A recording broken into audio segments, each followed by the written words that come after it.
Ruben, what kind of perverted topic you got for us? Matt, you're really far away. Yeah. Yeah.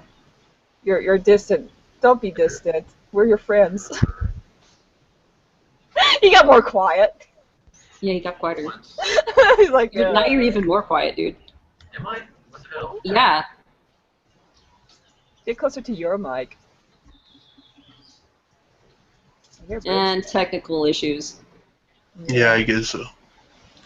Well, Well, while he figures that out, Ruben, do you have a topic you'd like to discuss with us today? at first I was thinking about talking about the Kickstarter campaign for Shenmue 3, but then I realized I really don't care much about Shenmue 3, and there's already a video that goes extensively about Kickstarter and the sort of things you can expect from crowdsourcing.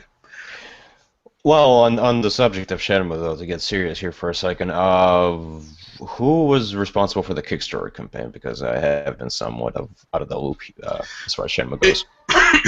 Sorry, it was kind of weird because at first it was, and the Kickstarter campaign was announced during the Sony E3 press conference, and then there were some rumors about Sony actually backing the game financially and having like the fans put the rest of the money, as if they kind of didn't want to put all the money in, so they had fans put part of the money to make the game, because it actually was a low goal given the sort of reach of the game. And then there were rumors about the campaign being more about trying to gauge the public's response to the game instead of being an effort to get funds for the game. So in the end, it was like this really shady thing in which it's confirmed that Sony is financing part of the game, and it's not known to what extent. Mm-hmm. And you have this case in which there is a game that is basically announced during a multi-million-dollar press conference and say, oh, we need your money to make this game because we care enough about this game to put it in our press conference, but not quite enough to put our money in the line. Yes. Yeah, I don't really understand what's going on, because I had heard about the Kickstarter campaign, so I had assumed that it was just like the case with what's his face, who made Bloodstained, the creator of Symphony of the Night, where he wanted to continue the original Shenmue series, but Sony told him no, so now he's going to the fans, and together they'll be able to make the game a reality. But the fact that Sony is officially pimping out Shenmue 3, but they're relying on the fans to financially support that game, and they're using the asinine excuse of, well, we just want to gauge the fan reaction. No, if you want to gauge the fan reaction, just create a fucking poll that asks everyone, would you be interested in this game?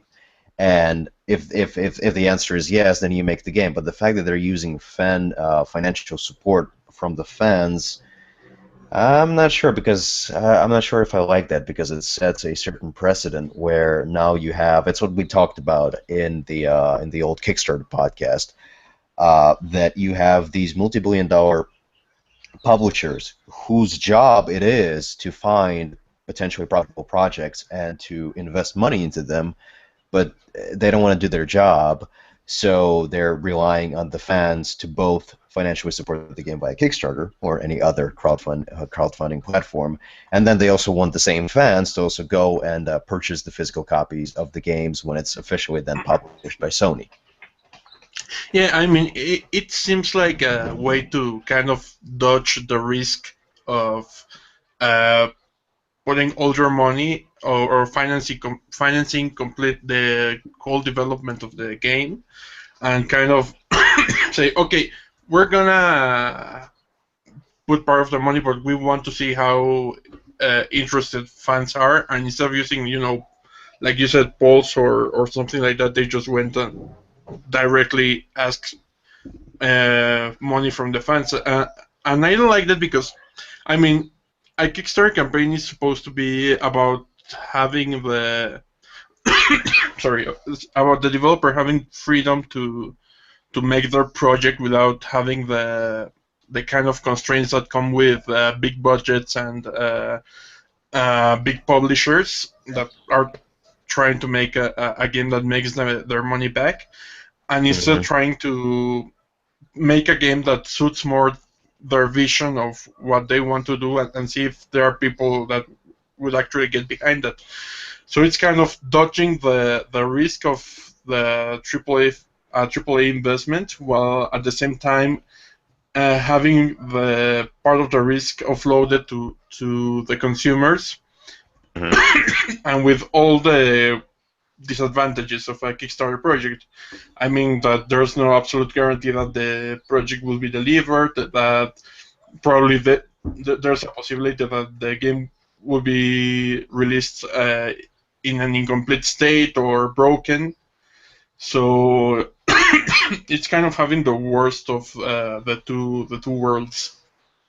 Yeah, and I don't really understand why Sony is doing this, especially after the PR disaster that was, I believe this was like 2 years ago when Obsidian Entertainment, they tried to make that whatever that game was a possibility, and then they had to go from one publisher to another, and most of them said like, yeah, this is an interesting concept, but instead of us giving you our money, how about you instead start a Kickstarter campaign? Because look at how well that has turned out, that has worked for Tim Schafer.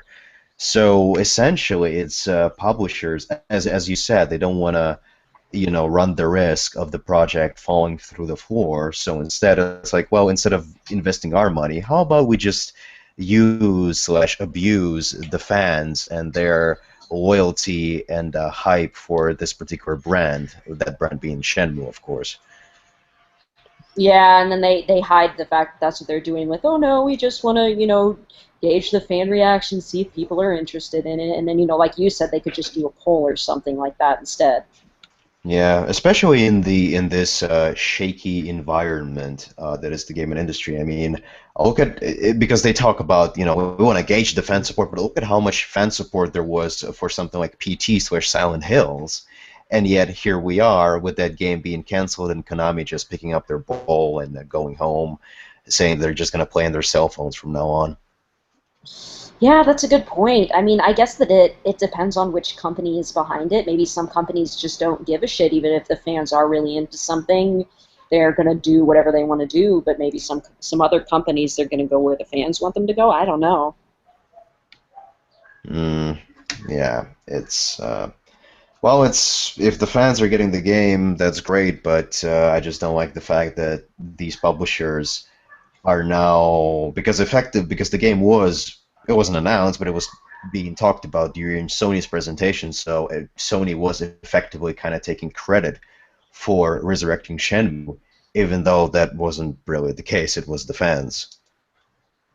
Yeah, I think it's a milestone in the way the industry have increasingly trying to screw over consumers. First, we have all the DLC and the microtransactions that have been like a huge point of contention between gamers and publishers. And this is like a new low, trying to get money straight from the consumers on the promise that they're going to release the game. And another low I think this GC3 hit is they had like this big trailer for Arkham Knight. They were hyping the game, and when it's released, it turns out that the console version runs at 30 FPS and the PC version is completely broken, up to the point they have to take it away from the Steam from Steam, and Hmm. they are actually encouraging people to ask for refunds. So I don't think it's likely that the game will be released anytime soon. Yeah, there's definitely a certain trust issue going on between the game developers or the publishers, in the case of Sony and Shenmue, and the gaming public. And it's not the gaming public that's being well, the gaming public is becoming somewhat distrustful of the game developers and whatnot, but it's not because they're being a bunch of cheapskates or they're being frugal and they don't want to invest their money in all these games. It's because they have invested their money in the past, and they have seen that game developers, I don't want to say they were ungrateful, but basically their support was not appreciated. Instead, they were being fed lies about how, just give us this all this money and the Broken Age is going to be the greatest game ever, and then the end result is A broken not game. yeah, basically it's not at all that was cranked up to be. So I think that this could be fixed with more transparency from both the developers and the publishers, because the gamers, once again, every single time a campaign like the Shenmue campaign or Bloodstained or even Broken Age, once again, the people, or Katie, what's the name of that game that was from Rare that's like a spiritual successor to Banjo-Kazooie? Sounds like a musical Ukulele. instrument. Yeah, It's there another we go. musical instrument sounding Yeah, game. sorry, my laptop's always slow to unmute my damn mic. But yeah, ukulele. Yeah, so every single time a campaign like that shows up, we see that gamers are interested in seeing more of those kinds of games, and they are willing to put their money where their mouths are. But the problem is that the people behind these Kickstarter campaigns, they're not always scrupulous, they're not always 100% honest with their intents, and oftentimes the end product ends up being not as all that, as I said, it doesn't hold up to the initial pitch. Well, here's my. Can you guys hear me now? Am I good? Yes. Okay, good. Finally. One thing that I think is really interesting is that again, Kickstarter is very much for. I don't want to say it's for little guy though, but to have a developer who's kind of holding a lot of IPs back, like Capcom, they're not releasing Mega Man. Konami, they're getting out of the game business almost altogether. To have developers doing Kickstarter, when from what I've seen, the most innovative stuff has come from Kickstarter, that's scary because it's the developers that are really putting a kibosh on quite a lot of projects. They're the ones who are kind of being gatekeepers of what games get made, and to have them start dabbling in Kickstarter, I think that's going to kill a lot of creative freedom. Mm-hmm. Because it inevitably takes away all the spotlight from the little guys.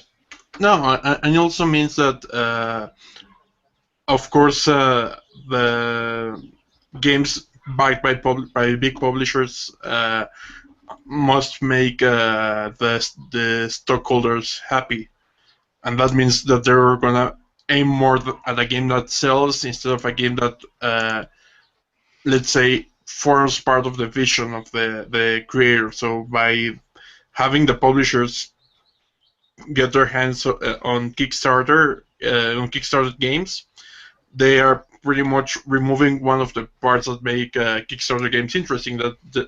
Those were games that were faithful to the creator's vision instead of a commercial vision. Mm-hmm. Yes, exactly. And see, that's kind of what the interesting thing with the Kickstarter thing is. Developers kind of like, to paraphrase Red Letter Media in previous record, they look at the spreadsheets. They say, okay, well, let's see, the current trend. They analyze the trends. They try to formulate what will sell. Whereas in Kickstarter, they ask the fans directly. Here's Ukulele. Here's Bloodstained. Here's whatever the Mega Man 9. Mighty whatever. number 9. Mighty number 9, yeah. Here's these. So do you guys want this or not? Versus having like basically a small committee of bankers saying, hey, do you guys want to try this? So. Yeah. I guess that's like as I said, it's a new low for the gaming industry, for the AAA gaming industry. And, Yes, absolutely. And well, let's hope at the very least that Shenmue 3 will be released and it will be a decent game. Yes. Yeah. Yeah, absolutely. Something real quick though that Ruben, you mentioned about the refunds and stuff that were happening with the new Arkham City game or Arkham Knight or whatever it is. But actually, Matt and I were talking about yesterday about that same thing. It was actually a really interesting conversation. Well, don't trying to give all of remember it what away was said. because it's part of our next wasted effort. Oh, is it? Oh, okay. Yeah. Well, I forgot about that. Well, then never mind. I won't talk about it. Yeah, thank you for the spoiler, Katie. Oh, I'm just fucking up all over the How place dare today, you. aren't I? Wowee. No, we love you. Okay, good.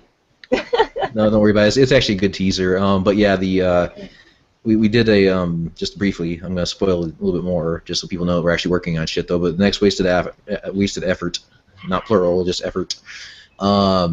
It was about the Steam return policy, and then all of a sudden Arkham Knight comes out, and it's like, oh, seriously? I mean, I'm just gonna get this off my chest because it's something we didn't really record yet. Is that Mortal Kombat X with the Steam refund thing came very, very mixed on Steam because there's a lot of hardware tweaks and a lot of issues, and even it needs to be patched severely for a lot of people to be able to run it. And then all of a sudden, here comes Arkham Knight after the refund policy, and this is the game that Warner Brothers, same publisher as Mortal Kombat X, pulled because of people are returning it to the store. So there's something great about this refund policy thing going on. Mm-hmm. It's kicking developers in the ass. It's making them less lazy. Oh, we'll patch it later. Dark Souls 2, Mortal Kombat X. There's a whole plethora of games out there that are just, oh, we'll just patch it later. Final Fantasy 13. They just kind of fucked around with that for a while. So Deus Ex Human Revolution. Oh, we'll fix the boss battles a year and a half later when we release the director's cut. And it's Yeah. an entirely different version that you must pay all over again for. Yeah, No, it's just Absolutely. ridiculous. yeah, but I mean, maybe now with this, at least for Steam anyways, the Steam refund thing, now maybe, like Matt said, it'll make the publishers actually, release the product without any bugs in it, because if they release it with bugs, they know that people are going to refund it, and then Right, it's going to just- take money Release it back out of their completely. pockets. Exactly. Absolutely. Just look at Iron Galaxy's Facebook page. Oh my God, the hate they're getting. Oh, wow. Anyway, That's I think I'm gonna say goodbye. All right. Since It was great to have you. Yeah, great talking to you, dude. Thank you. That was a great topic. Yeah, see you next time. Bye. Bye. Bye. See ya, Ruben.